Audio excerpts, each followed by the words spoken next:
And welcome to the introduction of Level 2 NVQ Certificate in Spectator Safety.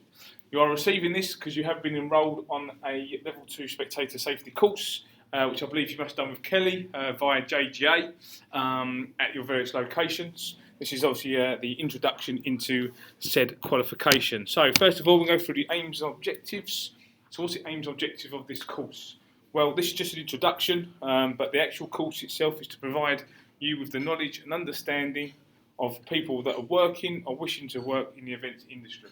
You may already be working in the events industry. This is obviously now as part of a prerequisite, most importantly a legal responsibility, where you must have your Level 2 NVQ qualification.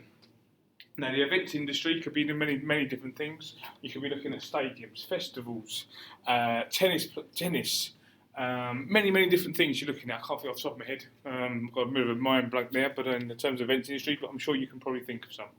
And then obviously the idea is then to learn the role and responsibility of an event steward. Now, an event steward is not there in a high-vis jacket to watch the game. May seem like it, but if you do your job correctly, the idea is to make sure it's crowd safety. Make sure the crowd are safe. That's your sole purpose. And that's the whole purpose of the course. We'll bring you into it. So, there are 6 mandatory units. Number 1, prepare for spectator events. That means things like going to a briefing, getting your high-vis jacket. What's the reasons why you need to do that? Well, we'll teach you that on the course. Control the entry, exit and movement of spectator of events. If you're working at events or you've even been to an event and you ask a steward, where is my seat? That is quite simply controlling the entry and exit movements of spectator at events. Unit 3 is monitor spectators and dealing with crowd problems. Examples of crowd problems: half time, or everyone coming up, everyone leaving the game, everyone walking up and down the aisles. Someone scores a goal, people migrate over to there. We'll teach you about that. Support the work of the team and the organisation. Teamwork makes the dream work. So obviously you need to understand how you work as a team, how you work for the organisation, not only the company, but also the stadium that you're working with. Help to manage conflict. We get conflict every day. So obviously we'll help you understand that. That's talking about your spacings, your open palms, etc, etc. And dealing with accidents and emergencies, you're going to come across anything from a twisted ankle, stubbed toe, to potentially a heart attack and or a severe incident, so severe assault within these units. So we're going to tell you how to obviously deal with these type of things. All this unit is broken down into 6 units in your portfolio. You'll be sent those with one of these situations, or one of these recordings for each one of these. You'll actually receive 5. So Unit 1 will be a separate one, Unit 2 and 3 will be together, Unit 4, 5 and 6 will be sent separately. So next stage, obviously, what is the NVQ, what is the process? Well, quite simply, the candidate is you, that's yourself.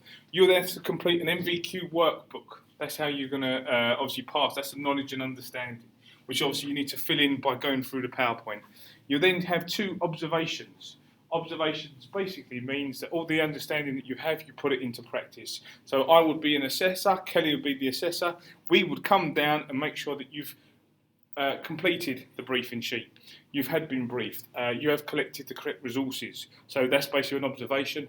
It then goes to an IQA and an EQA as well. So basically, in layman terms, what actually means is that they look at the assessing, it gets sent off. In order for you to pass this qualification, they put a little signature on it saying, yes, congratulations, well done, you've passed. Now, how do we get you to a pass? Well, it's very simple. The idea is we do these recorded presentations, we send them to you. We will then look at doing live webinars, which then means you can actually ask me any questions live. Anything now, go through Unit 1, for example, question 2, Mike, I don't understand this, I will talk you through it. This actually takes away the idea of being in a classroom, which I think is going to be a lot better. The next step we're going to do is going to be a drop-in centre, so that basically enables us to effectively deliver or go through in a classroom environment anything that people aren't too sure about. So the idea is you come to these drop-in centres for portfolio finishing. What we'll also do is a day of scenarios. So with the scenarios, we'll look at all different things and situations that can happen. We'll then put you into them positions so you're actually prepared before you go to work with these scenarios. Once you've done that, we'll fill in all the observations, fill in all the assessment side of it, which will normally take around about from start to finish, I would say, probably around about 4 to 8 weeks, depending on how fast or what you understand. Then goes to an AQA, so probably from certification, you're probably looking around about 3 months, give or take. But you will have a registration number, which means that you can work, which is fine.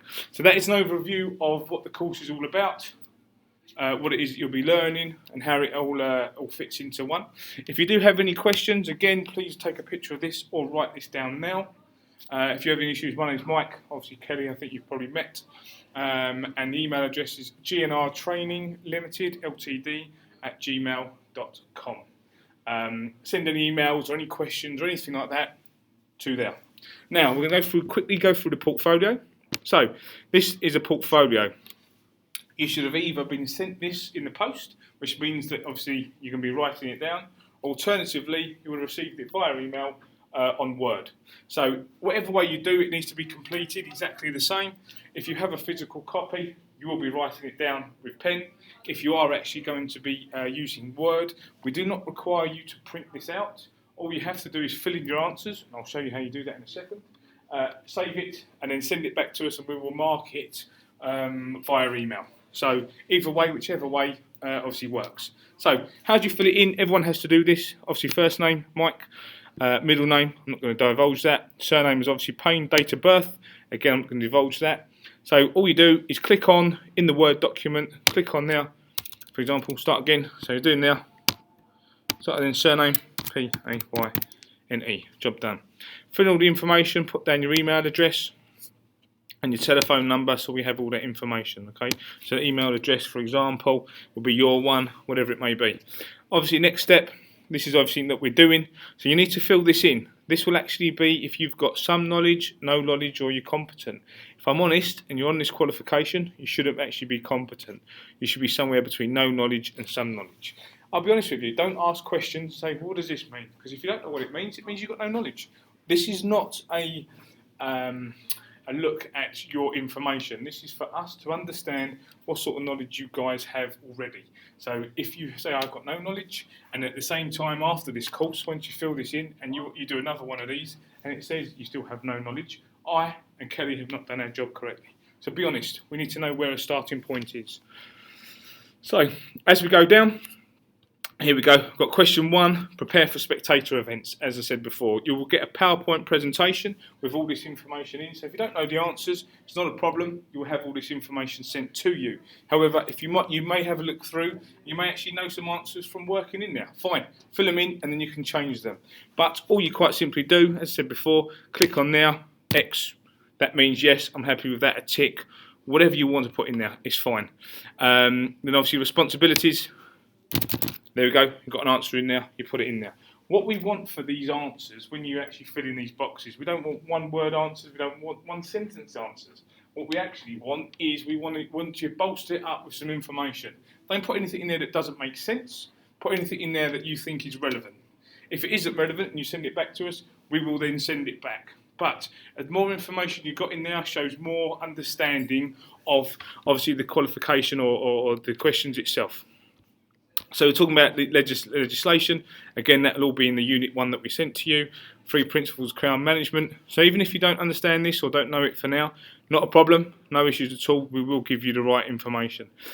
Just going down now, we are now on to page, where are we? There you go, page 9.